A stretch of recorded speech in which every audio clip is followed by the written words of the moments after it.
kenn dootu ko présenté ci Sénégal ñu nar a waxtaanee rek li nga xam ne mooy jafe-jafe wala loo xam ne daal mooy jafe-jafe réew mi ak lu jëm ci actualité bi rawatina lu jëm ci pétrole beeg gaz bi waaye tamit fer beeg uranium beeg or beeg lépp loo xam ne jamono ji ay ressources naturelles yu nekk ci Sénégal ñu nar ko waxtaanee ak ki nga xam ne moo di Clédor Sène di jaajëfal ki nga xam ne moo di Barkassi Diop ak Iber Assog Ba ñu nekk ci xarale gi ci kàddu gi nga ànd ci ak Jules Khariba. Sëñ Clédor ñu ngi lay nuyu di la ziar di la dalal jàmm ci émission bi nga xam ne moo di espace public. di remercier ci dalal bi ngeen ma dalal yéen ak auditeur ak téléspectateur Africa 7 yëpp maa ngi leen di nuyu. di fàttali ne yow yaay leaderu Clair Vision Clair Vision lan moo ko tax a jóg. ci gàttal Clair Vision gindi askan wi la sant benn mouvement citoyen la boo xam ni dafay sensibiliser di ñaax nit ñi di yóbbu seen yitteeg seen préoccupation. ci koom-koom bi ñu am ci suñu biir suuf ñu koy wax ressources naturelles yi ak problème mu économie Sénégal ak problème mu développement Sénégal en général parce que dañu gis ni espace public bi débat ci wàllu politique moo ci ëpp débat ci wàllu ŋàññi moo ci ëpp li nga xam ni mooy suqali réew mi mooy tabax réew mi mooy defar réew mi mooy les questions de développement dafa xaw a tumuranke tuuti donc ñun ci loolu la ñu bëgg a attirer attention nit ñi rawatina nag ci li Sénégal am te ñu bëri ci ñun njortuñu ko sax muy suñu ressources naturelles yi dañ ciy def ay yeete ay layante biir ay waxtaan pour nit ñi xam dëgg ni Sénégal yàlla defal na ko xéwal bu bëri ci biir suufam donc jëriñoo ko rek moo ci des te dafa jëriñul waa Sénégal mais lu dul muy jëriñ ay nguur ay nit ñu nekk ci nguur ak ay tubaab yoo xam ne doxandéem yoo xam ni ñoo jël li fi nekk ci lu baax di ko yóbbu seen réew. jërëjëf Clédor Sène ni dugg ci waxtaan bi waaye nag question bu ma lay njëkk a posé moo di am na jamono nga nekkoon ci jafe-jafe nekkoon nungu siin génn ci atum 2002 mais boobu ba léegi ba nga génnee gis nañ ne Clédor day àddu ci ay sujets yoo xam ne c'est des sujets yoo xam ne sénégalais yu bari amuñu ci ay pour ñu jotandi ci day métti mais Clédor da koy yor ay documents yoo xam ne ñi nga xam ne ñoo ne ci nguur gi sax pour ñu démentir wala pour ñu génn indi explication day jafe fan mooy source ki nga xam ne moo di Clédor Sène. waaw loolu de du question bu war a jóge sax ci journaliste maanaam laaj nit ki ay source am parce que man investigateur la mais samay source mooy investigation d'abord ak gëstu mooy recherche donc recherche investigation ak partage laay def ci anam yu bëri nag te mbir mi duma ci gan parce que door naa gëstu gi depuis 1987 te gardé naa ci man ay archives këyit fi vidéo image yoo xam ne depuis ay années 80 ba tey jii nii mu ngi ma téye te dara yàquwu ci donc loolu day wane rek yitte gi ma sujet yooyu yitteeloon mu doon liggéey boo xam ne dama ko doon def te xaw ma woon sax ndax kañ laa koy mën a yekkal askan wi ba tey jii nag exploitation ressources naturelles yi jël beneen dimension ma ni xaaral nag ma ñëw dolli askan bi ak leeraay ci mbir moomu parce que gëstu naa ci lu yàgg. suñ ñëwee ci feeru Sénégal bi jàpp nañ ne laataa ñu yegg ci pétrole bi gaz bi ñu ràmbali ci fer bi. dañuy gis ne am nañ lu toll ci 700 millions de tonnes. ci soo xool ci Falémé bi. te am na yow dégg naa la ngay wax ne sax commencé nañ ko exploiter bu yàgg est-ce que mën nga dikk ci fer boobu. non njuumte la nga jàpp ni wax naa ni commencé nañ ko exploiter bu yàgg. feeru Sénégal oriental mosuñu ko exploiter. ok c'est-à-dire. yàgg na jur xaalis depuis les années 70 ay contrats yu ñuy noué yu ñuy tas depuis les années 70 la ñu créé MIFERSO maanaam li Petrosen doon ci wàllu pétrole ak gazu Sénégal noonu la MIFERSO taxawee ci wàllu feeru Sénégal oriental parce que dañu créé benn société spéciale pour feeru Sénégal mu dox digganteem ak tubaab yi nga xam ne ñoo ciy signé contrat MIFERSO boobu commencé na dox depuis les années 74 ba léegi donc am na personnel am na budget chaque année ñu ngi dépenser ay xaalis yu dul jeex te exploité guñu fer bi donc fer bi maanaam ressource naturelle nit ñi dañu war a jàpp ni lu bu ñu dooree exploitation bi kese la ci koom-koom ak xaalis di génn koom-koom ak xaalis muy génn dès que la réserve est prouvée bu ñu nee fii nangam a ngi fi nekk lu ci nangam ci dayoo rek xaalis day génn parce que loolu dafay am valeur mu ngi mel ni sa këyitu terrain. ñu daggal la 1000 mètres carrés biir Dakar këyit bi rek déjà valeur la loolu tey bu la neexee nga jaay ma ko wala nga tayle ko banque wala nga leb ci xaalis rawatina nag sa 1000 mètres carrés boobu ci biir bu amoon gaz wala or wala fer wala leneen loo xam ne mooy dolleeku ci suuf si kese noonu. donc ressource naturelle permis bi ñu lay jox da lay jural xaalis donc feeru Sénégal oriental mosuñu ko exploiter parce que dafa am ay jamono yoo xam ne njëgu fer bi dafa wàcc njëgu acier bi. dafa wàcc donc ñi nga xam ne ñoo amoon contrat yi du woon avantage ci ñoom ci jamono jooju ñu exploiter ko moo tax ñi ngi ko joxoon ñëpp dañ ko mujj nangu ci seen loxo parce que nanguñu woon investir parce que dañ ko defoon benn package benn projet boo xam ni da ngay construire 750 kilomètres de rail voie ferrée mu jëm Bargny Sendou def benn port minéralier et vraquier à Bargny Sendou léegi raay bi day matériel roulant bi ak terminaux yi da ciy bokk plus mine bi fa ñuy waxee fer bi beneen investissement la ak benn complexe sidérurgique maanaam ay usines yoo xam ni ñooy soppi weñ bi tëgg ko ba nit ñi mën ko jëfandikoo bu nekk Kédougou ak centre de formation loolu mooy projet initial bi mais ñi nga xam ne dañ ci engagé wu yëpp dañu ragaloon ci investissement yooyu nga xam ne ci ay jamono ñu ngi ko xaymoon ci 1300 milliards mooy njëgu li ñu jëndee suñu terre bi par exemple. loolu rek Sénégal mënoon na ci exploiter fer bi parce que ñu ngi ko xayma li ma lim yëpp. port bi 368 milliards chemin de fer bi 750 milliards mine bi et cetera loolu yëpp ñu ngi ko xaymoon ci 1300 milliards à peu près li ñuy jëndee terre bi léegi loolu Sénégal wuti ay partenaires pour jox leen 90% de cette ressource 80% la sax ci fer bi ba noppi dese 20% pour ñoom ñu exploiter ñu suñu fer donc loolu la ñu mujj trouver comme formule donc ñi ko njëkkoon a jël mujj ñu dem ba dékku investissement yi parce que xamoon nañu ak njëgu fer bu suufe bi. duñ ci woon génn moo tax ñu doon xaar. léegi président bi fi nekkoon nag Abdoulaye Wade am fulla bu day ni nangu ko ci képp ki nga xam ne wàccoowul ak li mu digaaleeg état quel que soit li mu séq ak yow noonu la jógee ci Kumbari South Seas dem ci ArcelorMittal après jógewaat ci ArcelorMittal Macky mu ngi mu téye di léewatoo ak Turquie pour wàcc leen ko jox mais loolu ba léegi amaguñ ci lu leer naññ ni signé na décret d'approbation bi. mais amoon na yéene wane na yéeneem signé contrat ak Russie te avancé nañ ci loolu. donc jamono yi ñu toll ni njëgu fer bi dafa gën a yéeg parce que yéen a ngi dégg États-Unis ak Chine ñuy xëccoo fer ci monde bi ak Union européenne donc européens yi américains yi ak chinois yi ñu ngi xëccoo fer bi parce que acier dafa am benn rôle fondamental ci technologie de pointe ak industrie. donc ñoom dañ ko bëgg contrôler moo tax njëkk yi commencé yokk léegi nag loolu moo waral ñun suñu fer nit ñi gën cee teg bët pare koo exploité loolu moo tax fi mu nekk nii bu ñu deful ndànk du yàgg dara ñu signé ci contrat boo xam ne normalement dinañ ko exploité mais exploitation bi dafa war a sàmmoonteeg intérêt Sénégal te yoon bi président Macky Sall jël du boobu. mais zircon bi moom sooy xool si feeñ na si diwaanu Joal wala mën nañu wax ne atum 1960 su ma juumul. si lañ ko tàmbali exploité foofee. nga wax ne sax am na ab liggéey boo xam ne yow yaa ngi koy def benn travail boo xam ne yaa ngi koy def sa bopp jëm si li nga xam ne moo di zircon bi saa yoo si paree. wala si ay fan yi néew di nga indi ay jë pour gindi askan wi liggéey boobu ndaxte pare nga ko wala pare boo ko. waaw liggéey boobu daanaka pare naa ko tuutee ci des parce que damay xaar ba lépp mët ma doog ko génnee maa ngi rafetlu mën nga ñu si ñamal tuuti. waaw bien sûr.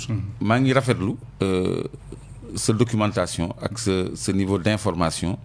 ci sujet yi nga xam ne sujet yu sensible yu war a intéresser askan bi. man loolu maa ngi ci am vraiment mbégte. parce que gis naa ni yaa ngi suivre. parce que effectivement bu ñu nee zircon Sénégal. nit ñi dañuy foog ni lu bees la. fekk depuis les années 60 am na benn société indienne.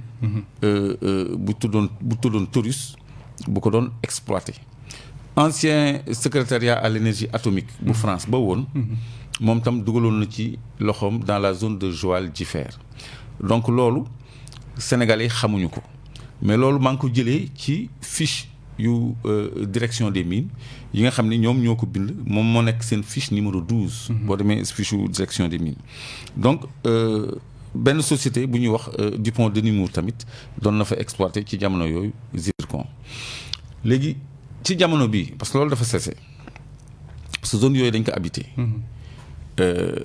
ci jamono ji dañu gis ni diggante Malika ba entrée Saint-Louis jawriñ jokkul loolu yëpp zircon la li leeru géej gi parce que zircon mu ngi feeñ ci ay dunes donc loolu ñu def ko benn permis boo xam ni dañ ko jox société bu tudd MDL. ñu commencé exploiter zircon bi 2013 ñoom 2012 la ñu waroon commencé sax mais dañu am tuuti retard 2013 donc la ñu commencé exploiter te benn mine la ñu commencé exploiter sur 3 de classe mondiale. Mais benn mine boobu ñu exploité rek tax na Sénégal nekk 3e producteur mondial déjà de zircon. 3e producteur déjà de zircon devant l'Australie et l'Afrique du Sud. kon loolu lu am solo la loo xam ne dafa waroon impacter positivement suñu économie ak suñu koom-koom. mais toujours Sénégal du ci gis boppam nit ñu nekk ci nguur ñoo ci gis seen bopp. ak tubaab yi nga xam ni ñoo koy jëriñoo. te su ma jumu ñu ngi si gagné 1,7 milliard. waaw léegi li ci doy waar. mooy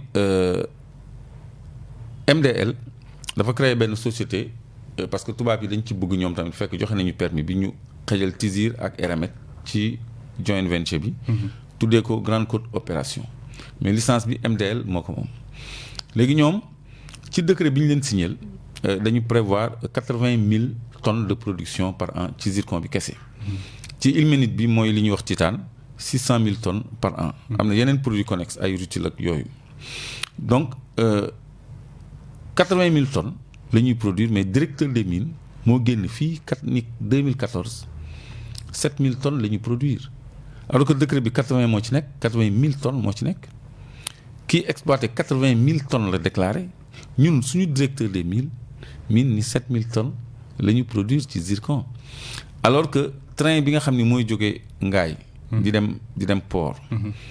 40 wagons lay remorqué wagon bu nekk 100 tonnes la 40 wagons de 100 tonnes mooy 4,000 tonnes. dina def ñaari navette ci journée bi benn journée bi rek dina ci yóbbu 8,000 tonnes donc ñoom 80,000 tonnes yi ñuy déclaré sax dañuy exploité lu ko. donc bu ñu déclaré ni ñu la ñu am ci zircon yëpp ci atum lëmm mu ñu jural 1 milliard ak 700 millions loolu wax sa askan lu dul dëgg la te lu dëng la. parce que loolu xel mënu ko jàpp. parce que Sococim rek mi nga xam ni ciment lay produire la muy fay ci redevance kese 22 milliards la at bu nekk. 22 milliards la Sococim di fay port autonome de Dakar sax. port autonome de Dakar. ci recette douanière kese parce que loolu da nga ko fàtte woon préciser. douane kese mooy dugal Môle 2 40 milliards 200 millions Môle 2. Môle 8 42 milliards par mois. par mois zircon toute une année 1,4 milliard. léegi ñu yàq jogo nangu toolu nit ñi. yàq liggéeyu nit ñi maanaam fi nit ñi doon amee seen sutura pour loo xam ne 1,7 milliard lañ ci am ci at bi. boo jàppoon ni at bi fukki weer la sax day doon 170 millions par mois alors que port douane kese mu ngi dugal par mois 40 milliards loolu est-ce que jar na ñu màbbal suñu dune yëpp. joxe licence boobu ci loo xam ni loraange la ci population yi ñu ci ñàkk seen yoon te ñun gisuñu xaalis bi parce que loolu yëpp sa askan la nga koy déclarer ni ressource minière mën na indi 1,7 milliard at bu nekk loolu vraiment yëpp sa askan la te dañ ko bind ci rapport IT bi nga xam ni seeni document la ñoom ñoo ko publier. te loolu vraiment war nañ leen ci demander ay comptes. zircon bi am na solo mais lu ma jaaxal Clédor nit ñi ñuy wax ci pétrole bi gaz bi mais suñuy xool Sénégal dafa mel ni lu jëm ci or bi zircon bi fer bi uranium bi loolu rek mën na développer suñu réew bi suñu déggee say kàddu yow. non réew li koy développer lépp la mais ressources yi xam nga ressources yi nga xam ne moom lañ yor xam nga or ku ko wax. waaw wax zircon yooyu lépp ñu ne fees na Sénégal. waaw est-ce que loolu tamit mënuñ si sukkandiku suñ ko jaaralee si yoon. comme ni mais loolu moo normal parce que li fi yàlla feeñal ci ay xéwal. Sénégal doy na pour ci diirub juróomi at. ñu suqaliku. parce que xam nga bu njëkk comme li may wax koom-koom yi yëpp feeñul woon bu njëkk ñaari usine phosphate amoon tey baak lam-lam léegi ëpp na juróom-benn. bu njëkk benn cimenterie moo amoon Sococim. léegi ñett moo am. bu njëkk or bi daaw ñu ko exploiter de façon industrielle léegi y a 30 licences yu ñuy joxe ay sociétés yu mag plus de 30 sociétés ñu ngi ci zone Kédougou bi di wut or di exploiter or am ay permis d'exploitation xam nga loolu dafa bëri. zircon mosuñu ko woon dégg pétrole ak gaz mosuñu ko woon dégg marbre bi ñu ngi koy exploiter am nañu verre am nañu lu bëri. titane moo ànd ak zircon bi. donc mais bu njëkk ba ñu amul woon loolu yëpp ca la dund gi gënoon a neex parce que jamono yooyu mooy jamono Abdou Diouf par exemple ba ci jamono Abdou Diouf. ngoon ni 7 heures bu jotee xale yëpp dañ leen di yónni mburu pour reer mburu la nit ñi doon jënd pour reer mais jamono ji nit ñi dañu am problème mu lekk. ay 100 francs cere fondé la ñuy dundee. Sénégal ñu ni c'est un pays qui est menacé par la famine. alors que richesse yooyu yëpp daf ci feeñ. kon ni nga xam ne loolu dafay wane rek ni richesse yooyu. servirul développement Sénégal suqaliwul koom-koomu Sénégal suqaliwul Sénégalais bi ci boppam. parce que dafa jëm ci tubaab bi ak ci nguur gi li muy jur mooy partout ngeen di gis ay immeubles yu bees yu sax ay 4x4 yu bees yu fees ci circulation bi ñi nga xam ne am nañu ba pare ñu jox leen suuf si ñu tabax ay immeubles. ñun baadoole yi ñu loué ñu ko bu ñu mënul fay ñu génne ñu toroxal ñu. inégalité boobu ak écart yooyu moo nekk di creuser wu ci koom-koom boo xam ne dañ ko waroon répartir mu jëriñ ñëpp ci wàññi dund gi wàññi énergie bi parce que gaz ak pétrole ku ko am. ak tourbe bi ñu am mooy centrale à charbon bi ñu def Sendou. ak champs solaires yi ñuy def mix énergétique boobu normalement tey njëgu électricité reflété wul prix bi ñuy Senelec di facturer muy 110 le kilowatt heure. actuellement ñu ngi war a nekk autour de 60 francs le kilowatt heure en attendant. léegi gaz bi bu duggee ba ñu alimenter turbine yëpp à gaz courant dafa war a presque gratuit donc ñun yàlla may nañu ay ressources naturelles. yu abondante yu bëree bëri may nañu tam ay ressources humaines de qualité maanaam ay nit ñu jàng ñu xarañ ñu mën seen métier may nañu suuf may nañu ndox may nañu naaj Sénégal amul lu fi manqué kon normalement politique ñi nga xam ne ñoom la ñuy dénk suñu loolu yépp ñoom ñoo waroon jaamu yàlla liggéeyal askan bi loo xam ne daf koy suqali liggéeyal réew mi tamit loo xam ni da koy suqali. jaajëf ki nga xam ne moo di Clédor di fàttali ne yéen a ngi seen émission bi nga xam ne moo di espace public fii si Africa 7 rajo 90.7 léegi mën nañ dugg rek si li nga xam ne moo di gaz bi ak pétrole ñu commencé si gaz bi rek parce que sooy xool Clédor wax ci yëpp ak mbirum BBC bi nga xam ne yëkkati na ko ñu am koo xam ne tuumal na ko di rakk si njiitu réew mi mais suñuy xool si suñuy recherche gis nañ ne si atum 1987 92 commencé woon nañ exploiter li nga xam ne moo di gaz bi fii si Sénégal. suñu xool sax si xayma mu ngi tolloon si 37 millions de mètres cubes di loo xam ne ñun gis nañ ne loolu am na fii si diwaanu Sénégal. tey soo ñu doon defal carte hydrocarbure bu Sénégal. fan ak fan nga ñu mën a yóbbu ne ma fii gaz bi ak ni ñu ko joxee nii ak nii baaxul. dina gudd gaa. mais dafa am lu ñuy wax bassin sédimentaire. naa ko jéem a expliquer ci olof c'est-à-dire hydrocarbure muy pétrole ak gaz luy tëdd ci biir suuf la ay millions yi at léegi jamono buy dox suuf si day gën a def jal parce que mbalit yeeg yi dee yeeg salte yeeg yooyu day ñëw dolleeku léegi détritus yooyu maanaam mbalit yeeg salte yooyu day gën a féete suuf parce que jal bi day gën di kaw di gën di kaw léegi loolu day dem ba ci ay millions d'années yoo xam ni dafay dem ba sori ci biir suuf soriwaay boobu mu sori ci biir suuf nag dafay indi ñaar maanaam poids bi nga xam ni moo koy féete kaw dafay gën a bëri poids bu mag lay doon. loolu la ñuy wax gravité bokkul ak gravitation ba noppi lu mu gën a xóot foofu gën a tàng tàngaay boobu tam la ñuy wax géothermie tàngaayu biir suuf.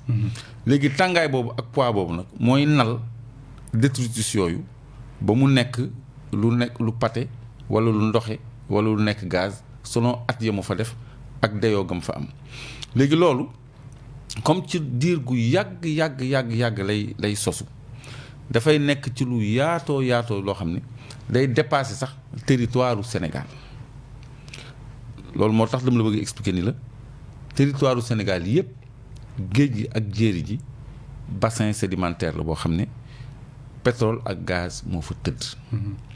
léegi nag dafa am foo xam ne fu mel ni zone Kédougou foo xam ne dafa am or am diamant am uranium am lithium am marbre foofu gas fa pétrole yàq la léegi sa yeneen wàll yi nga xam ne moo am pétrole loolu ngay xaaj def ko ay bloc ay permis pétrolier parce que dëkk dañ koy organiser du fu am pétrole rek Dakar ci Dakar champ pétrolifère la région de Cap-Vert yëpp moom la même fii président Macky Sall tabax nouvelle ville am mais bassin la Diamniadio hydrocarbure moo fa toog foofu fi la nouvelle cité ci zone à hydrocarbure la nekk ba Sébikotane jëm côté Saloum donc jéeri ji yëpp pétrole la mais liñ ci dagg mooy région Casamance yëpp ci jéeri bi dañ ko def benn bloc ñu jox ko société bu ñuy wax Tende Oil boo jegee Gambie ñëw Saloum Saloum ak Sine yëpp dañ ko boole benn bloc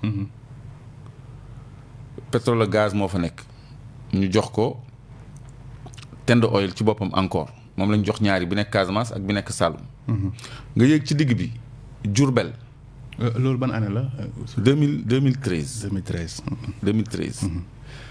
nga yéeg parce que yooyu dafa tëddoon kenn mosu ko joxe 2013 lañ joxe yooyu waaw ci Macky Sall pour mu leer léegi et puis contrat yi décret yi ñu ngi fi léegi région de Diourbel dafa ëpp région géographique bi mais bloc bi la ñu tuddee bloc de Diourbel dafa ëmbaale région de Diourbel yëpp maanaam 17 265 kilomètres carrés mu nekk benn bloc ñu jox ko benn société nigériane bu ñu wax AZ Petroleum nga yéeg tuuti Louga ak Saint-Louis la ñu boole 27 000 kilomètres carrés ñu jàppee ko benn bloc bu ñu tuddee bloc de Louga mais dafa ëmbaale Saint-Louis ba ci kaw a kaw ba ci côté Matam ñun mu nekk benn bloc loolu mooy li ci jéeri ji boo jëlee bakkenu Sénégal bi nag région du Cap-Vert gaz moo fa gën a nekk intérêt pour exploitation mooy dans la zone de Diender Gadiaga côté Tivaouane ak Pire boobu ma doon tudd ñu koy miim foofu yëpp champ gazier la boo xam ne dañ ko jox benn société américaine bu tudd Fortesa moom mooy exploiter gaz boobu depuis très longtemps enfin depuis 2001 donc loolu mooy li ci jéeri ji li ci géej gi ñu commencé waat côté Casamance boo demee ba ci biir li frontière ak Guinée-Bissau bloc pétrolier la bu ñuy wax Domflor dañ ko jox Oryx Petroleum bi nga xam ni neewoon naa leen Moustapha Niass da ci am ay action moom mujj gi weddi na ko jox nañ fa aussi benn société israélienne bu tudd Elenilto 7000 et quelques mètres carrés toujours ci région wu ci géeju Ziguinchor ñu ngi ci offshore bi maanaam pétrole bi nekk biir géej léegi am na beneen société Oranto Petroleum moom tamit am na fa licence Tende Oil bu Ovidiu Tende ci boppam bi ñu jox jéeri Casamance bi ak bu Saloum bi am na ci biir géeju Casamance bi tamit bloc léegi boo jegee Gambie ñëw Saloum Sangomar Jifeer Rufisque am na fa ay bloc yu bëri yu ñu jox Can Energy ak Far Limited ak Woodside benn société boo xam ne lépp séddale nañ ko daal mun defal nag lépp séddale nañ ko léegi foofu ñetti permis ñu nga fa plus léegi Rufisque offshore profond bi nga xam ne dañ ko joxoon African Petroleum Limited ñu nangu ko ci moom jox ko Total boobu 10 000 et quelques kilomètres carrés la léegi nga yéeg tuuti jot Kayar. ci biir géej bi toujours li leeru Kayar. blocu gaz la cette fois-ci bu am ay centaines de milliards de mètres cubes de réserve moom la ñu jox Franck Timis ci Petro-Tim moo indi coowul Aliou Sall beeg Franck Timis nga yéeg tuuti jot blocu Rufisque offshore profond léegi boobu tamit dañ ko jox Franck Timis ak nu mu tuddati Aliou Sall foofu tamit ay réserve 50 000 milliards de pieds cubes de gaz ñoo fa nekk. léegi loolu mooy li nekk offshore profond mais shallow bi mooy bi nga xam ni c'est peu profond am na benn société bu tudd Oranto tamit bu ñu ko jox Saint-Louis peu profond. donc li des ci géej gi maanaam ci gannaaw bloc yooyu mooy li ñuy wax ultra profond. UDO. Macky Sall dafa boole loolu yëpp destu géej gi yëpp muy 65 000 kilomètres carrés 120 fois la superficie de la région de Dakar daal di koy dolli Total. jox ko Total. daal di koy jox Total. mooy contrat bu mujj bi wala. mooy contrat bu mujj jox Total. man bu Thierno Alassane bañoon kii wala du boobu. déedéet bi Thierno Alassane bañoon signé mooy bu bloc Rufisque bi. mooy bu mais boobu bi ma lay wax bii. bi ma lay wax nii. boobu ñu ngi ko làq. bi nga wax ni dañ ko làq. dañ ko làq. nekkate ñoom ñaar. dañu signé ndoo benn bés. même jour lañ signé benn bés lañ ko signé ndoo. 12 mai superficie bi nga ne la ñaata. 12 mai 65 000 kilomètres carrés. xam nga région de Dakar. Cap Manuel ba Bargny Sendou. ba Yène parce que Yène ci région de Cap-Vert la région de Dakar la bokk. loolu yëpp 550 kilomètres carrés la boo gëstoo dina la leer. léegi 550 kilomètres carrés 100 fois mooy 55 000 kilomètres carrés. kon 120 fois mooy 65 000 kilomètres carrés. foofu am na solo mais blocu Jifeer ak Sangomar ñu taxaw foofu ndax dama dégg si atum si yow laa ko déggee sax nga ne des milliers de barils dañ koy jëlee foofu par jour si 2015 ba léegi. waaw c'est-à-dire dafa am même gaz bi dafa am ci exploitation pétrolière. lu ñuy wax phase de développement. léegi ñoom dañu instaurer ay puits d'évaluation. appraisal wells. dañu ni ay teenu xayma la mais loolu ñuy xayma fan lay dem léegi ñoom bënn nañu puits bi njëkk a foore 8000 mètres cubes jour lay génnee foore nañu puits bu 12000 mètres cubes jour. actuellement seen production dafa yokk parce que ñu ngi ci 11 puits yu ñu foore kon léegi loolu boo ko totalisé. minimum ñu ngi ci plus de 30 000 barils jour. Le bon chiffre je l'ai. mais bëgguma ko wax sax nit ñi di crise. mais pétrole mais attends Clédor. attends ñu la invité fii c'est pour nga. oui mais pétrole bu bëri. mu ngi ball foofu. léegi dañu bind ci constitution ni les ressources naturelles appartiennent au peuple. d'accord. dellu bind. ci code pétrolier. article 30. l'hydrocarbure extrait en tête de puits. le contractant maanaam compagnie bi le contractant est propriétaire de l'hydrocarbure extrait en tête de puits. constitution bi nee na ñun ñoo moom ressources yi. mais code pétrolier bi nee na la ñuy ŋàcc ci teen kaka ŋàcc ko moom. maanaam tubaab bi moom la fay ball moo ko moom kon ñun lan lañu moom sañ-sañ boobu moo leen may à titre d'évaluation ñuy tibb di yóbbu dama leen ciy indil ay firnde. du yàgg balaa firnde bi di ñëw baal ma rek mais contrat bi nga wax sànq di nga continuer. contrat bu pétrole bu total bi. bu total bi bi nga xam ne da nga ne moom ak bu décret kii bi lañ signé. waaw yow yaa ngi yor contrat bi ndax li ngay wax nii yëpp maanaam li ngay wax bloc yi ñu ngi koy joxe est-ce que dama yor ay papiers yu dëgg yu koy firndeel wala da ngay. mais wane naa ko produire naa ko man su ma xamoon ni dinaa àgg ak yow fii. kon ma indiwaale contrat. yow la foogoon la ñuy waxtaanee ma ak yow. waaw mais xamoo ni da nga may laaj ay firnde. ok non juste man firnde yi def naa benn émission ci Walfadjri baal ma publicité parce que yéen bëgg leen loolu. wane naa contrat total boobu ngay wax. tijji ko nii. ba ñu gis signature yi ak cachet yi en rouge. mais xam nga lu ma jaaxal monsieur Clédor. j'ai ça. maanaam yow li nga xam ne nit ñi mënuñ see jot si moom ngay yor. waaw mais man sénégalais laa. sénégalais mais ñeneen tamit ay sénégalais lañ. te yaa ngi doon wax ne loolu dañ ko doon nëbb Clédor fan lay jëlee document yooyu. investigation loolu mooy problème mu sénégalais yëpp. ak investigation mais investigation tamit dem ba si contrat boo xam ne yow sa bopp nga ne dañ koy nëbb nga jot si. man waxuma dañ koy nëbb de nit ñee wax loolu. non léegi loo wax. waxuma dañ koy nëbb de. contrat bi nga ne signé nañ ko mais boobu dañ koy nëbb. kon xam naa da nga ko wax te. déedéet dama ne. waaw parce que moom moo mujjee siiw. waaw boobu laay wax. boobu dañ ko téyewoon moo mujjee siiw. man bi mu ko xoolee xool date yi. nekk te même jour la ñuy signé ñaari. te am na lu ci am. premier ministre Boun Abdallah Dionne du ma koy faral di tudd.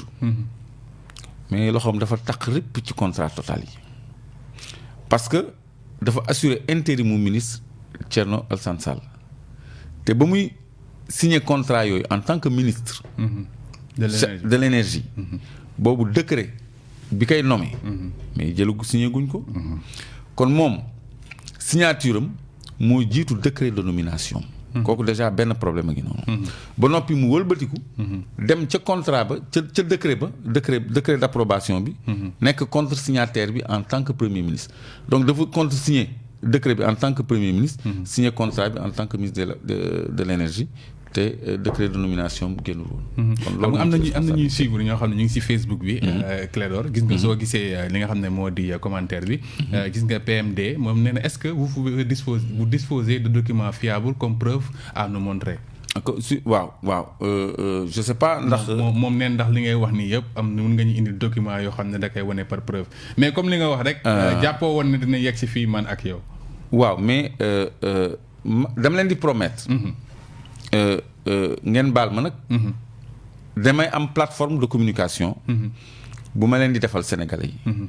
boo xam ne day am benn rubrique boo xam ne.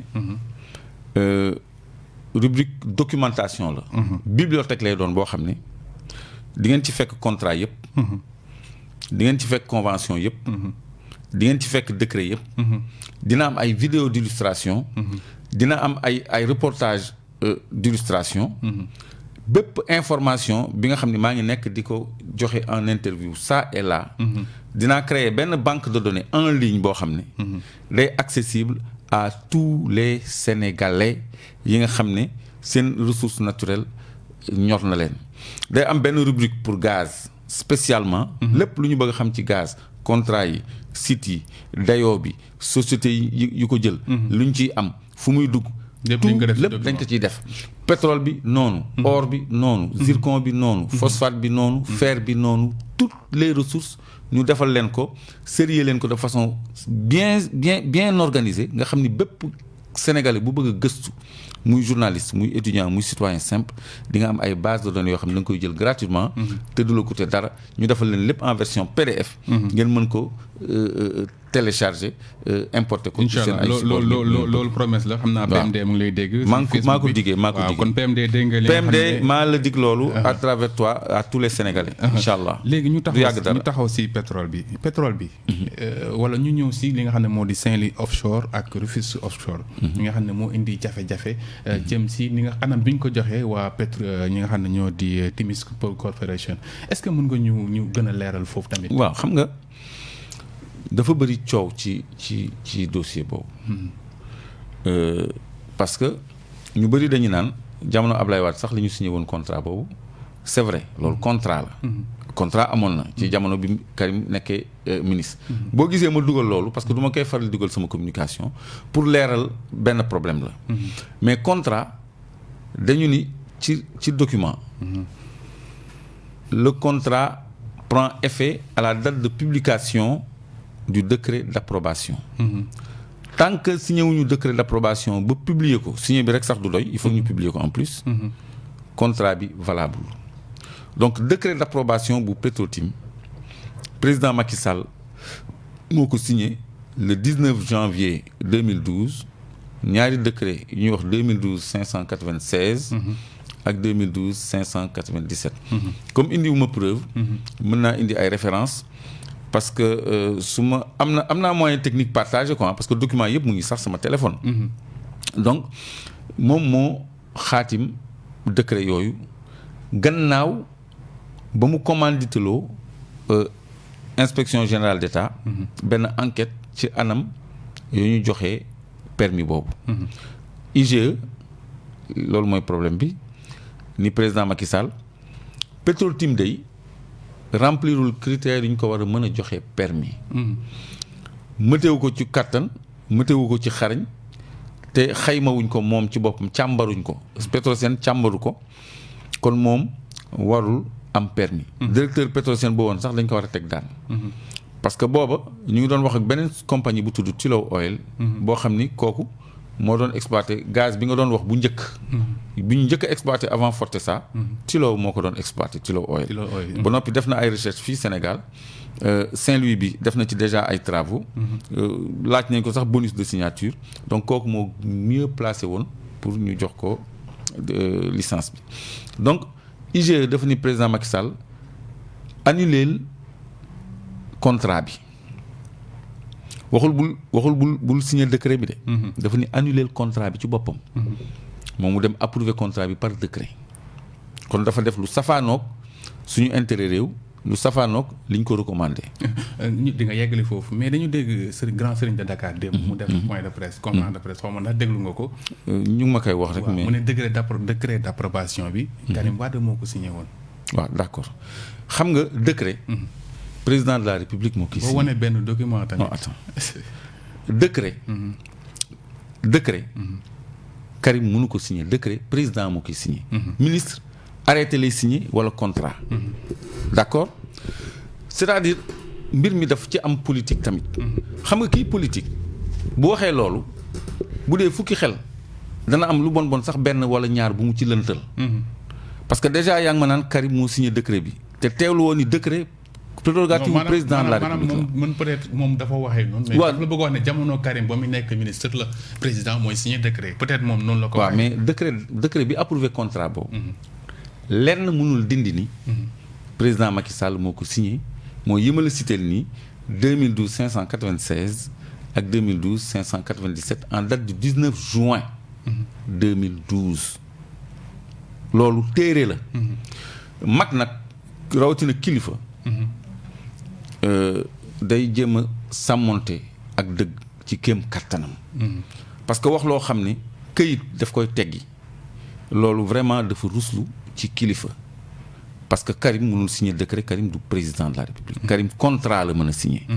te contrat boo ko signer tant que président approuvé wul par décret contrat boobu valable kon loolu jarul ñu ci attardé wu. parce que man du ma dugg ci débat boobu parce que débat politique la. parce que ñii dañu naan ñi ñu jiitu woon la du ñun.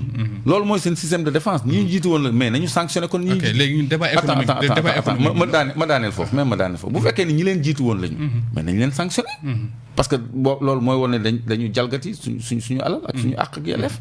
bu dee ñi leen jiitu woon la mais lan la ñuy xaar pour traîner leen devant les tribunaux. pourquoi cool yi di topp Aliou Sall. Aliou Sall lu mu ci kon. j'ai pas fini. c'est bon. léegi débat économique ñu yaa ngi fa am solo comme temps bi. non damay daaneel fii juste. dafa contre l'avis de l'IGE mu signé décret yooyu juin 2012 mais 21 jours après 9 juillet. rakkam Aliou Sall créé Petro-Tim Sénégal parce que dafa am Petro-Tim Limited. bu Franck Timis ak Petro-Tim Sénégal bu Aliou Sall laay wax parce que société anonyme unipersonnelle la société boo xam ne turu benn nit moo ci nekk. muy Aliou Sall mooy unique gérant bi. société boobu la ñu transféré 90% d'actifs Sénégal maanaam suñu gaz ak suñu li nekk Kayar ak Saint-Louis. moom mu jaay ko Cosmos ak BP. donc loolu mooy problème bi. dañu jël 90% d'actifs dugal ko ci société boo xam ne turu Aliou Sall kott moo ci nekk kooku ñu ngi koy wax boobu ba tey te kenn weddiwu ko waaw. léegi mën nañ ñëw tamit ba léegi rek dañuy des ci li nga xam ne moo di Saint-Louis offshore boobu ak li nga xam ne moo di Rufisque offshore. bi nga xam ne tey moom mooy su coow lu yëpp Sénégal mën naa jàpp ne moom moo ko indi mais léegi comme ki nga xam ne taxal nañ ko di Aliou Sall.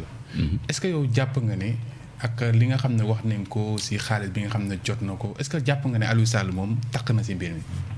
non responsabilité mu ngi engagé. ba Sénégalais yi amee acte notarié bu wane ni moom créé na société bu ñuy wax Petro-Tim Sénégal société boo xam ni moom la ñu transféré 90% d'actifs yu blogu Saint-Louis ak blogu Kayar foofu la taqee loolu lenn mënu ko dindi xaalis bi ci juddu yëpp la mu jëndanteeg jaayante moom ak Frank Timis ci suñu bloc yooyu moo jur loolu loolu rek la moom daf ci tàq daf ci mu ngi ci biir léegi lan moo tax Clédor ñuy wax ne pétrole bi 2021 rek lañ ko mën a exploiter. voilà c'est-à-dire pétrole bi nee naa leen Sangomar mu ngi ball boo demee ci rapport yu ITIE yi da ngay gis tableau des hydrocarbures dañuy def production de gaz bi mujj 40 et quelques millions de mètres cubes de gaz la ñu produire léegi li tax Gëmbal 1 ak Yaakaar bënn nañ leen ñu ngi ball ñu ngi débité parce que yooyu doo ñëw bënn ko ba pare sakk ko mënut a nekk ñu ngi débité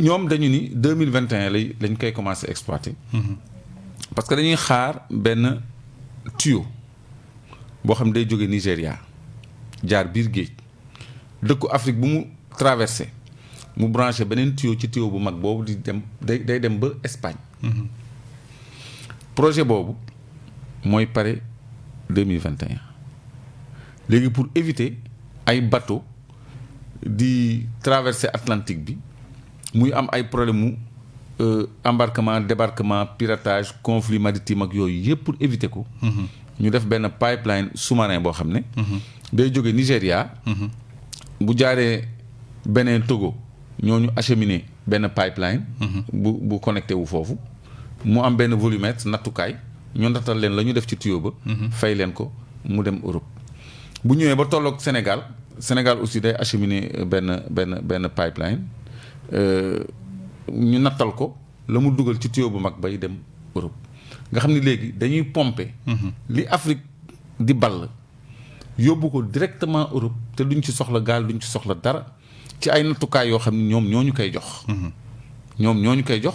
ñoo koy xayma ak suñu ay techniciens yoo xam ne li ci ëpp dañuy yomb ak ger parce que xaalis bi dafa bëri ci mbirum pétrole ak gaz te gis nañu nit ku ñuul boppam da ko jiital trop ci réewam donc loolu moo waral ñuy wax 2021 mais ressources yi ñu ngi fi ñu ngi ball mën nañ ko jëriñoo mais infrastructure yooyu la ñuy xaar léegi nag ci côté gazu Saint-Louis bi ñoom mënuñoo xaar 2021 de mooy Saint-Louis offshore bi ñoom mënuñoo xaaruñu 2021 boobu de xaaruñu tuyau boobu de ñoom ñu Eiffage mu ngi implanté foofu ñaari plateforme benn plateforme flottante de liquéfaction de gaz la parce que gaz bi da nga koy seddal pour mu nekk ndox loolu la ñuy wax liquéfaction ak beneen plateforme benn terminal méthanier maanaam benn genre usine boo xam ne foofu la ñuy defaree gaz bi léegi yóbbul di ko Europe parce que ñu ngi ciblé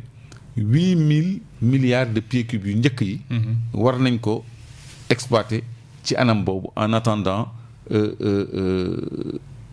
pipeline boobu pare ñu mën a acheminer donc infrastructure yooyu pare na daanaka mu nga à 8 kilomètres des côtes de Saint-Louis Eiffage moo gagné marché bi ñoom dañuy jublu ci exploitation léegi parce que dañu bëgg a casser monopole bi Russie am sur le gaz européen te loolu bëgguñu cee xaar 2021 léegi li ki nga xam ne moom lañ taxal di xaaj Aliou Sall xam naa li ñu dese ci temps bi bëriwul di fàttali rek ñu ne seen émission espace public ñu dalal Clédor Sène ki nga xam ne moo di Aliou Sall tekki na ndombal tànkam ci caisse de dépôt et consignation ñu xam la ne tey ji woo nañ ko dikk pour mu wuyu ji suba est-ce que loolu tamit du dalal sa xel bon dalal sama xel man lii dalal sama xel parce que problème bi du sax Aliou Sall au fond problème bi mooy suñu alal suñu gaz mu dellu si ci suñu gafa parce que la fa nekk jéggi na deewu jéggi dafa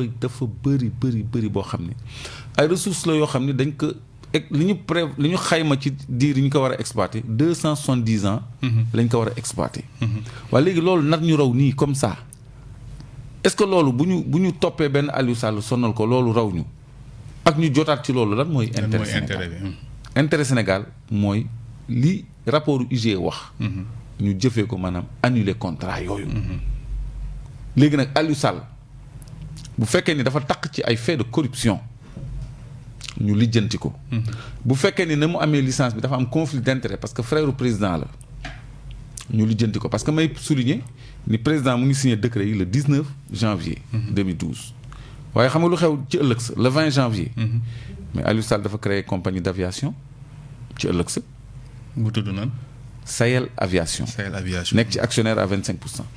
Macky Sall muy jël pouvoir muy prêter serment avril mai juin mu signé décret bi ci ëllëg sa kii créé compagnie d'aviation boo xam ne du def ay Dakar Mauritanie ak ay Dakar Ziguinchor ak pareeg yooyu mais ci plateforme yi lay dem di yóbbu ay personnel ay matériel avitaillement lay def ak yooyu tout ça ci mbirum pétrole déjà ci jamono jooju loolu le 20 juin lay ko le 20 juin 2012 acte notarié yi tamit ñu nekk moom dinañ ko may seen followers Facebook yi léegi parce que yooyu mu ngi ci téléphone bi ak décret yi may wax ni bu fekkee ni di ngeen ko mën a dugal léegi yooyu au moins jàpp ni na di ngeen ko mën a dugal inchallah waaw donc mën naa leen sax mayaale rapport total bi benn bi waaw baax na mayaale ñu ko benn yoon rek waaw ñu xam mais PDF lay doon d'accord waaw dama am këyit bi ak tampon bu xonq bi d'accord léegi yow xam nga ba ñu procureur jàkkaaroo ak taskatu xibaar yi wax lu muy wax ba mu wootee appel à témoin bokk nga si ñu njëkk